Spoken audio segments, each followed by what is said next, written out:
So raise your hand if you can see my whiteboard. And this is financial planning topic, investment fundamentals, passive versus active management. Thank you. So if you're just joining us now, because we have been sectioning off this financial planning topic. So if you're just joining us via YouTube for the financial planning topic, I have to ask you, please hit subscribe and like and the notification so that you're always notified, and feel free to leave comments. That's always kind of fun too to see. But again, this is investment fundamentals. So we're not going to get into really deep theory about, passive investing versus active investing or exchange traded funds. We're going to talk about very general about what these are, because you hear these things out there: passive investing, ETFs, active investing, which is better. Some people have very strong beliefs one way or the other. I was talking to an advisor a week or two ago, and they said, passive investing, you can't beat the markets. Well, there's plenty of funds and plenty of managers who do. There's many who don't. So that's the issue. But, sometimes one part of that is going to be right, and sometimes the other part of that is going to be right. So let's talk about the different parts very fundamentally. So what is a passive investment? So it's just kind of like what you're thinking of. The tools that are used for passive investing are these exchange traded funds. Oh goodness, I don't have my pen. All right, hold on, stay with me. I don't have my stylus. Let me pull it out of my bag. I was at the office yesterday, so I was using that. So actually, you're going to see me look down here. Let me make my adjustments. Whoops, I'm moving things all over the place.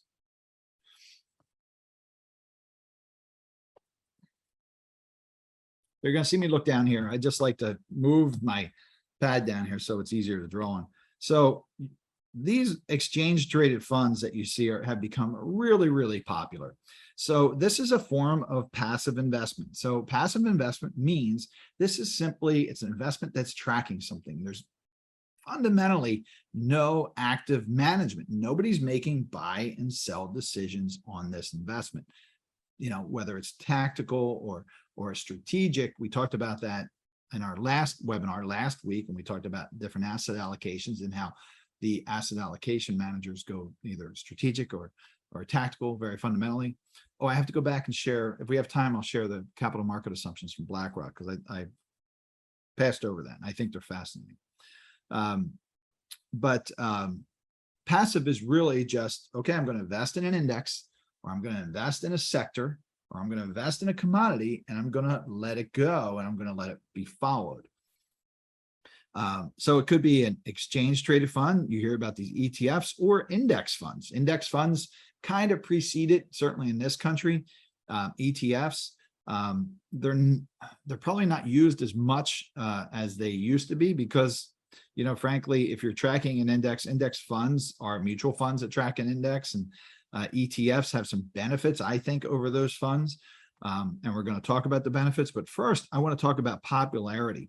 Let's look at how popular ETFs have become. So here is a chart from Investopedia. Folks, I love Investopedia for you and for me, frankly. But it's something you can go to answer really basic questions. This is a live interactive chart online. I couldn't make it interactive on here because it just wasn't working, but it's really simple. In 2004, look at where we were. This is actually, you know what? Let me tell you exactly what these numbers were. So we started, and there were here about 0.2 billion in exchange traded funds. What people buying exchange traded funds all the way here to 2022, it's now 9.94 billion. So that's a lot of growth, right? I mean, it's really easy to see how popular these have become. And so they're popular in individual portfolios, right? So people buy them in their taxable accounts and their IRAs. They're also really popular in 401k plans. And you can just see how popular they've become. And there's a couple different reasons for that, because ETFs, first of all, the fees are really low, right? So the average fees range at about so this is 0.03%, right? To about 8%. Now they can be as high and they can be a little higher, but this is, a usual range of what I'm seeing with a basic ETF. They can be as high as 0.15 for, there are some more actively managed ETFs, and I don't want to get into that because it's much different than what we're talking about. But if we just go back to the basic fees here, we're saying, okay, well, wait a minute. If I can, fees matter. They matter to us when we're putting together a portfolio, and they matter to our clients and any value that we can give them, or the value we give them. But sometimes it just doesn't make sense to pay somebody to own something like the S&P 500 if you can own it for 0.03%. And we'll talk about why you might want to do that in a moment. But one of the reasons these become so popular is because of the fee structure. The other reason they become so popular is because of liquidity, right? So liquidity, did I spell that right? So exchange traded funds compared to mutual funds, which are also a very, very popular source of investment, also in 401k plans and individual portfolios. But ETFs change, they trade during the day, right? So from the market open to the market close, you can buy and sell ETFs. That's one of the reasons we see more volatility. Now, people will say, well, the market's more volatile than ever, but you'll look at these increases in exchange traded funds. So if an individual investor can buy and sell the entire market, right? Because you can buy the SPY ETF, you can look it up on a ticker, and you can purchase it. You can also sell it. You can purchase it again and then also sell it. And you can do that multiple times in a day if you wanted to. So an individual investor opens up their screens today, or turns on the TV, and they see that the market's going to be down 600 points projected. And it's actually, last I looked, it's down more than that. They could go in, I want to, right at the open, I want to sell my S&P 500 holdings. And if millions of people do that, then you have more volatility. And also investment managers use exchange traded funds in their portfolios. Many investment managers now have these triggers that are computerized triggers that automatically say, if this happens, then we do this. If we hit this level in the market, then we sell off. If we hit this level in the market, we buy in. It's done automatically, and they're done with ETFs, and it can be individual stocks too, but a lot of ETFs are being used in these models, and they're being bought and sold automatically. So with the rise of popularity of ETFs, you're going to continue to see the rise in liquidity and also volatility, right? So there are pros and cons of this. Let me just see if I'm hitting all of my, the pros, of course. So pros, we talked about cost. Liquidity is a pro. You don't have to wait till the end of the day, like a mutual fund, to sell out of your position. You can sell it intraday if you want to, or you buy into something intraday. You can also write options on ETFs that you can't do on mutual funds. So that's a really interesting strategy as well. So pros are costs and liquidity. Cons, liquidity, right? You can buy and sell out of these, and sometimes you get caught up in a panic and you buy out and you sell out of something that maybe you should have hold on to. So liquidity is a con as well as a pro. And then we have, it moves with the index. So we have this thing called that we monitor for what ETFs we're going to use, and that's called tracking error. So let me find a blank space. I'll come back to that in a second.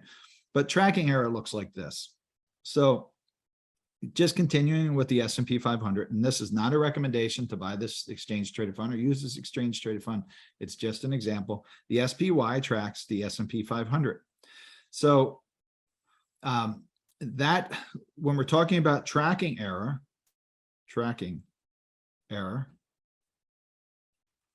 what we want, if we're buying an ETF to track the S&P 500 or gold or real estate or whatever you want it to do, if the S&P 500 starts like this, it is 9. Well, it doesn't matter. If it starts here and it kind of moves like this over a 12-month period, hopefully, and that's your black, right? So this one's in black, and let's just change up the color here so we can track it. Where's my color? Hold on. Let's make this one green. So if the SPY is your exchange traded fund that tracks the S&P 500, well, what you want is you want that to be very, very close to what's happening with the S&P 500, don't you? Because if it's not, and there's a study that's well, several studies, but there have been studies that show that depending on the ETF, it can have a difference. That's the symbol for difference, right? But let's just call it difference of plus or minus 5%. Well, we don't want that when we're investing with an ETF, because if we end up minus 5% in the SPY compared to where the index was, well, that's no good. If we were plus 5%, nobody would care about that. Everybody would love that.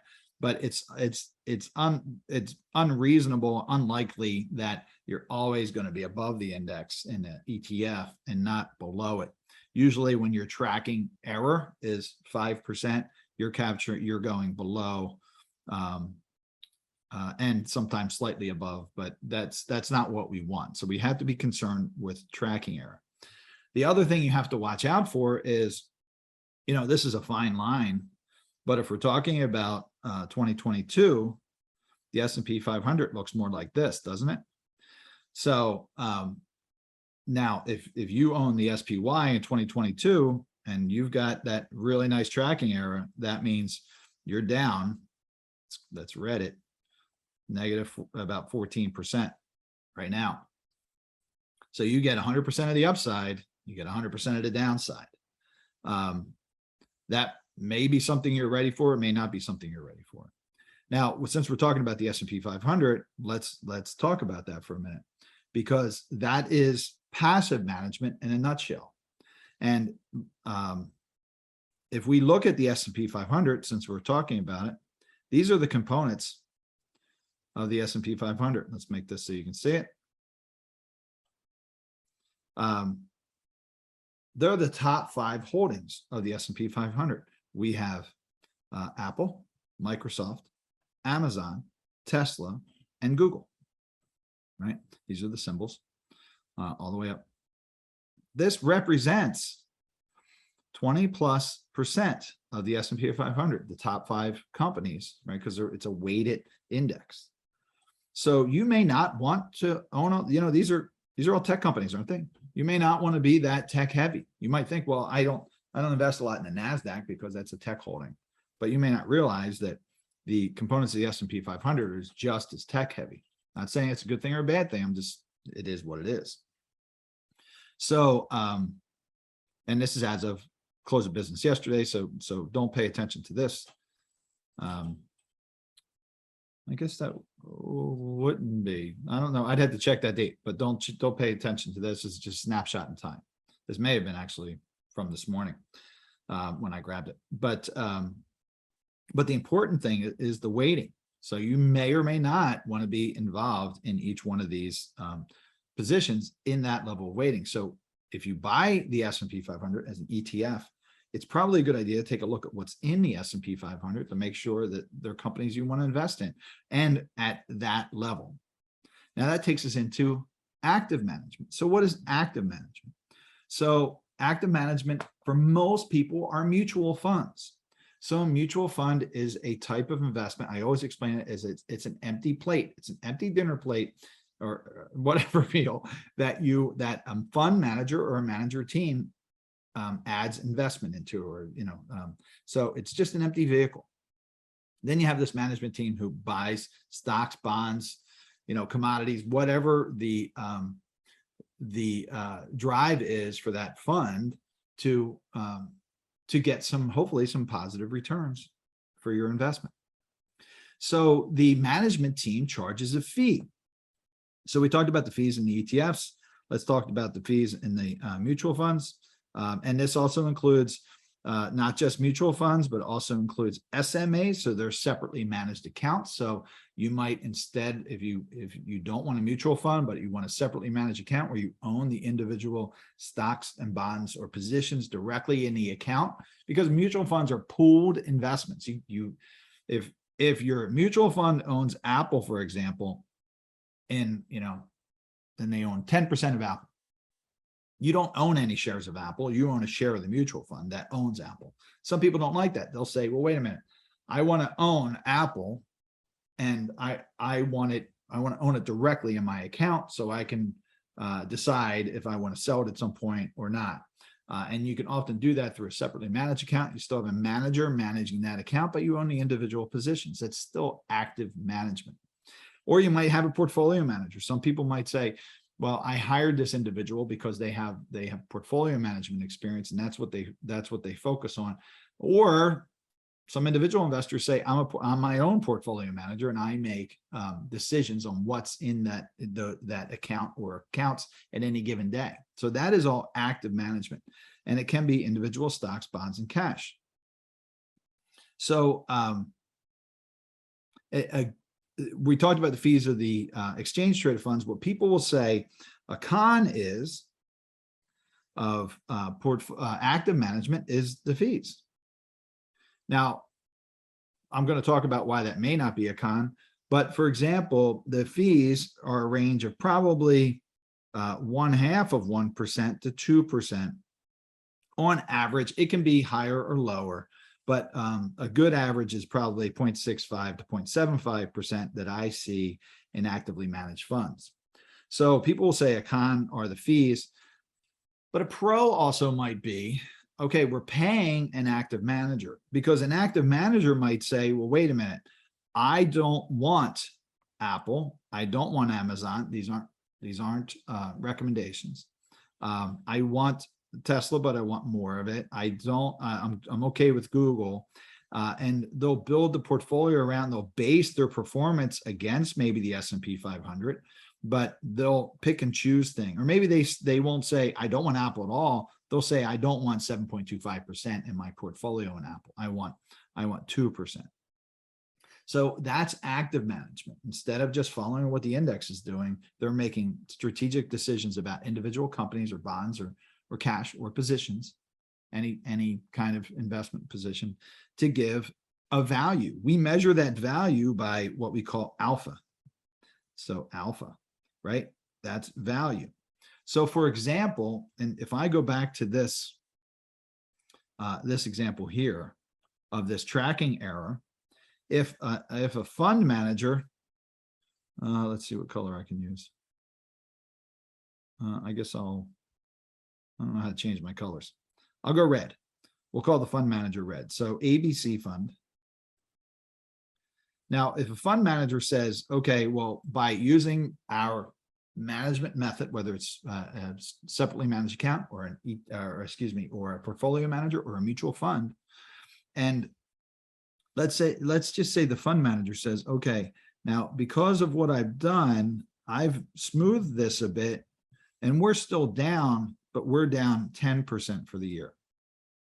And I'm not going to sit here and say that mutual funds, there are definitely mutual funds that are up, right? But I'm comparing this to an S&P 500 based mutual fund that tracks, that is indexed to the S&P 500, and you may or may not understand that. But that would be a significant value, wouldn't it? So that is value. So if you're down 10% because you paid your fund manager, for example, 0.5%, your positive value to that is 9.5%, isn't it? That means when the market returns, you're going to have less of a hole to crawl out of. And of course, it could also be on the other side of it. It could be that this manager says, we haven't lost anything. Well, then that's tremendous, right? That would be a really great score. And that fundamentally is what we call alpha. That is the value you get for paying that fee. So don't always get caught up in the fee. The problem with mutual funds specifically is that, out of all the funds out there, about 92% of them stink or are mediocre. So, mutual fund companies kind of put together this answer, and I actively management funds, I should say. That includes SMAs, that includes portfolio managers, and that includes mutual funds.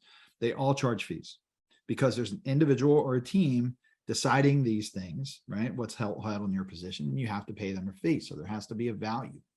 So the problem is that if we evaluate active management, about 92% of the active management out there stinks or is mediocre. And we don't want to pay for mediocrity or certainly to stink. That simply means instead of adding value, they're either dead on the S&P 500. Well, now it costs you 0.5% just to track the index. You could have done that at 0.03%. That's where people make the argument that the ETFs can be more efficient. Or sometimes they do worse. Those actively managed portfolios could be down 20%. Now you've paid to be down more. That stinks. Or if the markets are up plus 10% and your actively managed portfolio is up 8%, you've paid not to grow as much. Well, that's no good. And unfortunately, that's where about 92% of the active management lives. So that only leaves about 8% that are excelling. And that's a really, really small amount considering the thousands and thousands of mutual funds and actively managed portfolio managers out there, SMAs and portfolio managers. So our work is really done when we're using active management. Our work is really done by evaluating these 8% and finding the 8% that are out there. And we have really sophisticated and great tools to find them. And then you have to monitor them. It's a lot of work, but you have to also monitor these ETFs because you can't just buy an ETF and watch it go. You have to, is it tracking well? Does it still make sense? So the answer often, in my opinion, is a blend. We'll use active management where it makes sense, where we can't find where we think a manager or a management team will add value to an investment area. We'll use exchange traded funds or passive management where we just can't find a manager that's going to outperform that sector, right? The S&P 500 is a really, really good example. For large companies like that, we'll definitely typically use an exchange traded fund. So I hope that makes sense. Let me just make sure I've handled all of them. So we talked about the pros of active management. You could have better returns. The cons are cost, transparency. We talked about transparency. So you may or may not know, you're not going to know what's in the actively managed portfolios. Now, if you have an SMA, you'll know day to day what's in there. But for mutual funds, you really won't know until they publish the reports. And by the time they publish the reports, they're pretty much changed. You'll see, you can go on Morningstar and see maybe their top 10 or 20 holdings, but there's not a lot of transparency there. The ETFs are very transparent because we know what's in the index.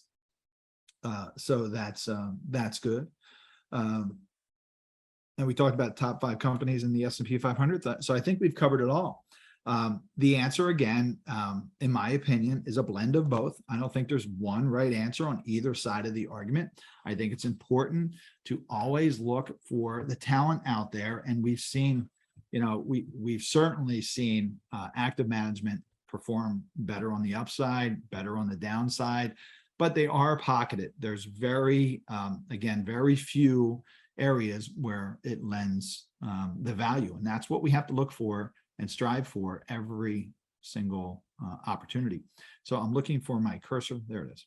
Yeah, and we review these all the time, right? So really, you should be reviewing these once a quarter to make sure that it still works, whether that ETF still works, whether that mutual fund or that active management works. It's an ongoing process. So I hope that was helpful. No questions.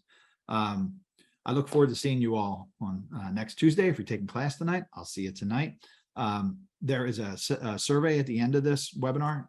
Please fill it out. I'd appreciate that. If you're watching this on YouTube, you don't get the survey, but you can always register to join us on our weekly webinars. And I hope that was helpful. Have a great day. We'll see you soon. Take care.